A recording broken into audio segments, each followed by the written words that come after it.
Umutekano umunezero ntangere vyo gusubira kubana namwe banywanyi bacu mubana natwe makuru n'ibiganiro vya misi yose tubandanya gushikiriza kuri no mbonesha kuri yacu rino yanyu Muhuza TV. Uyu numwe tugiye kubageza kamakuru biriko biravugwa bigezwe ko muri kano kanya ngaha mu gihugu c'u Burundi, akaba ari amakuru tuzagaruka nini ko yarabana nayo ko aravugwa mu gisata cy'umutekano ndetse n'ibiriko birashikira. Umumenyesha makuru Sandra Muhoza ari mwiperereza.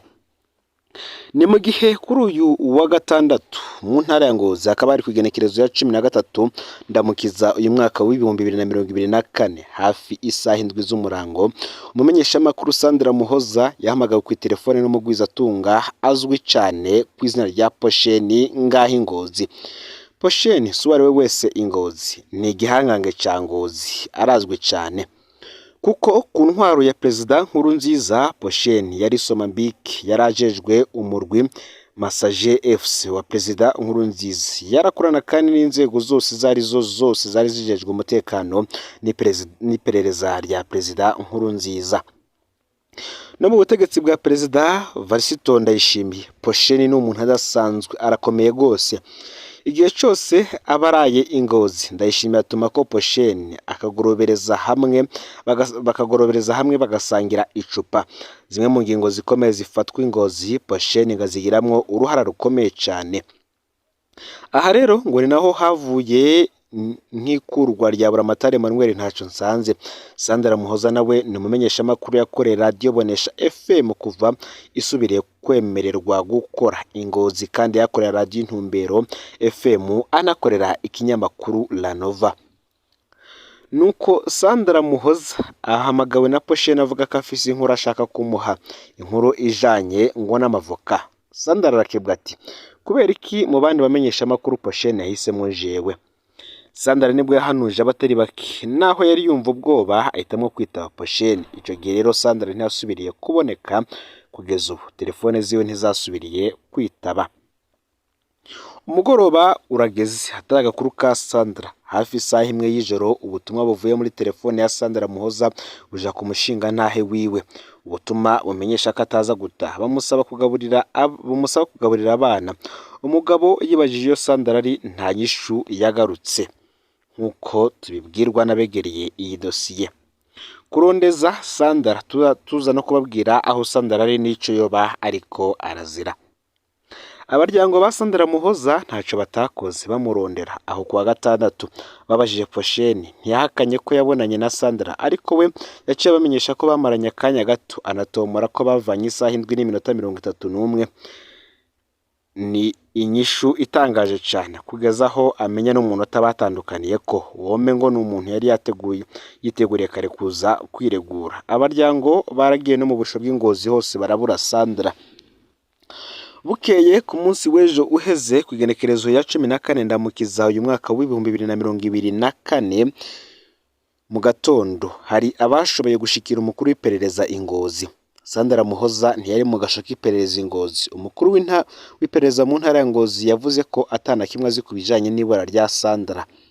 Hagati aho mwijoro ryo kuwa gatandatu n'ubundi kuri wa munsi yari yanyurujweho, hari abagerageje kuvugisha abategetsi batandukanye bahambaye mu Burundi.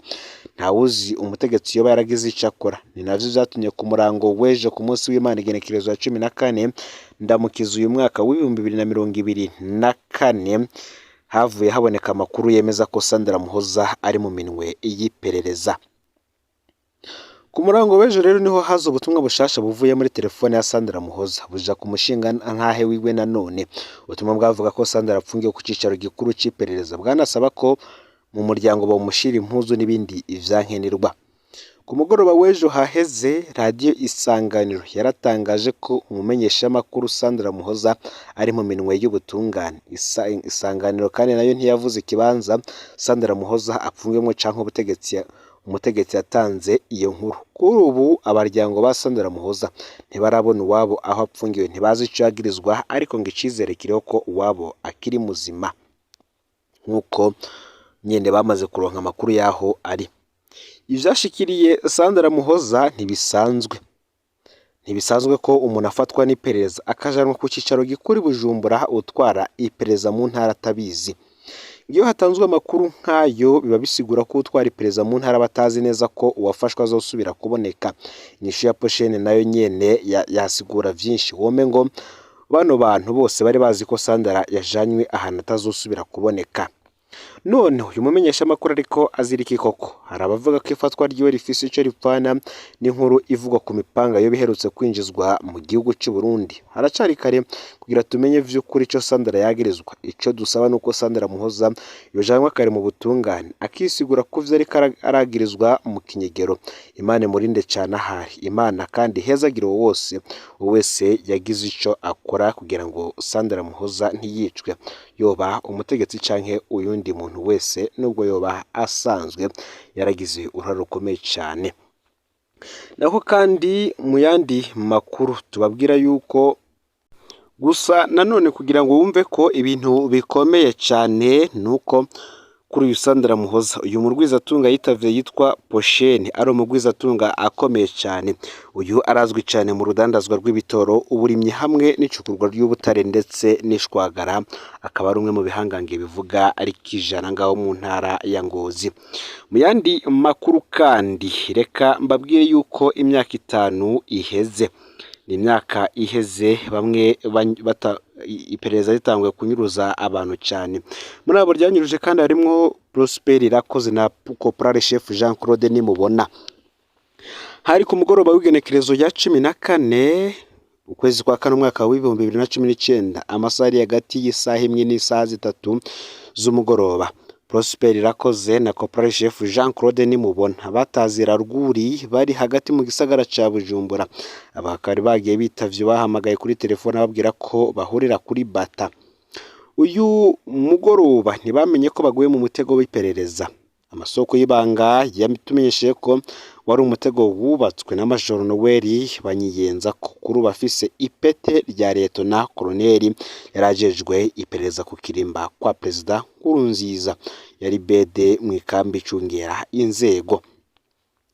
Aho kuri Bata niho nyene bafatiwe n'abasirikare bakorera mu iperereza ry'igisoda yari rirongowe na Colonel Nyasi Sibomana, kuri ubu nawe afise ipete rya General de Brigade. Bamaze gufatwa Prosper Irakoze na Corporal Chef Jean Claude Nimubona ntibigeze basubira kuboneka. Haravuzwa amakuru atandukanye ko baciye mu busho bw'iperereza mu nyuma ngo baraciye bicwa. Imyaka 5 iraheze atarwego na rumwe rutanze umuco ko vyashikiye bano bantu. Kuva bafashwe telefone ya Prosper Irakoze yagomye ikoreshwa mu nzira yo guhenda abagenzi biwe. Nyuma y'iminsi biri hoho banditse ko agiye ku rugendo, bishoboka ko ari cyo gihe yiciwe ko. Prosper Irakoze yavutse mu mwaka w'1990 muri komine Mugamba wo mu ntara ya Bururi. Yarerize amashuri mato mu gisagara ca Bujumbura, amashuri yisumbuye yarangirije kuri Lycée Tora mu mwaka w'2012 aca abandaniza muri kaminuza y'u Burundi aho yize Etudes Africaines hagati y'umwaka w'2013 ndetse n'umwaka w'2017 atana n'urupapuro rwa kaminuza rw'umutsindo rwa kaminuza. Abazi Prosper Irakoze bamuvuga nk'umusore yakunda igihugu ciwe cyane, yari yuzuye ngo ubwitonzi n'uburwaneza, akaba kandi n'umuntu wibanga kandi arinda ku rugero rukomeye. Aho aciye hose ngo yamye ari umuntu yanka cyane akarenganyo. Yarigeze no kuba umunywanyi w'umugambwe MSD.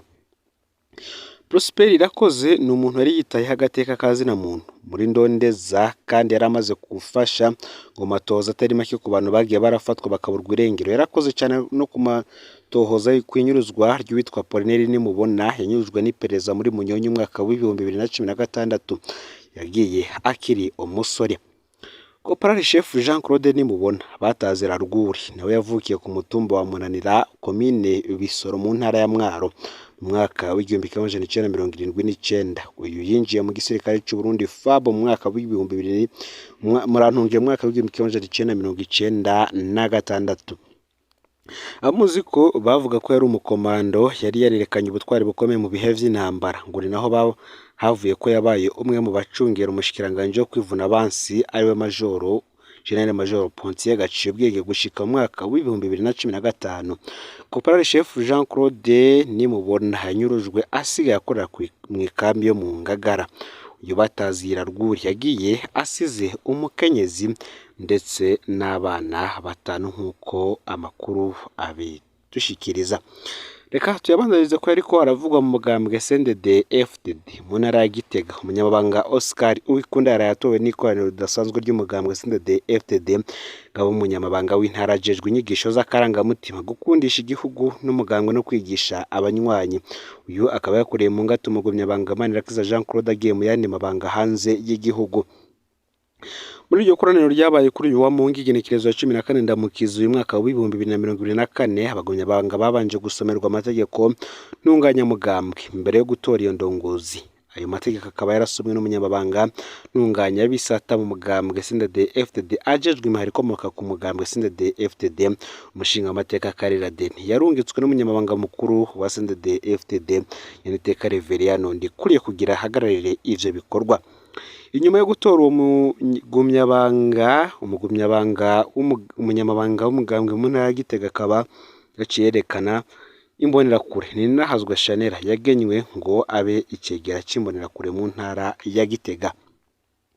Nimugiye kandi mu ntara ya Burunga naho habaye ihinyanyurwa ry'inzego z'umugambwe CNDD-FDD. Ivyo navyo mw'ikoraniro kaminuza ridasanzwe ry'umugambwe CNDD-FDD mu ntara ya Burunga ryabaye ku igenekerezo ya 13 Ndamukiza uyu mwaka wa 2024 bijanye n'uburimyi n'ubworozi. Reveriyano Nahayo niwe yatowe n'ikoraniro ngabo umunyamabanga ntunganya bisata ajejwe iterambere mu ntara ya Burunga. Akaba kandi asubiriye umukenyerarugamba Ndayirukiye Emeline yatorewe kuba umunyamabanga ajejwe imibano, imico kama, amaratiro n'ibibanza ndangakaranga kuriye mu ngata nibigira Revocate.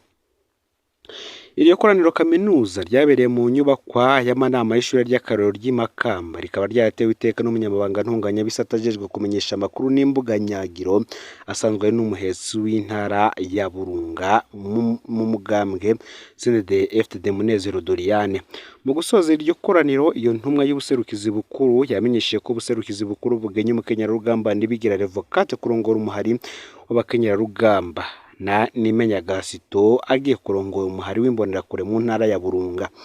Mu mpanuro zatanzwe muri iryo koraniro umunyamabanga w'umugambwe CNDD-FDD mu ntara ya Burunga Nziko Ruriho Sylvain yahamagariye abo bizewe kongereza inguvu kugira umugambwe CNDD-FDD uzotsinde n'amajwi menshi mu matora yimirije mu mwaka wa 2025. Intara ya Burunga kandi ngizonarushe izindi ntara akaba yarabasavye gukomeza ishirwa mu ngiro ry'imigambi iganisha intara kuri yambona kazoza ngo Burundi bwifashe mu mwaka wa 2040 kandi buteye imbere mu mwaka wa 2060. Aya niyo yaragezwe ko muri kano kanya.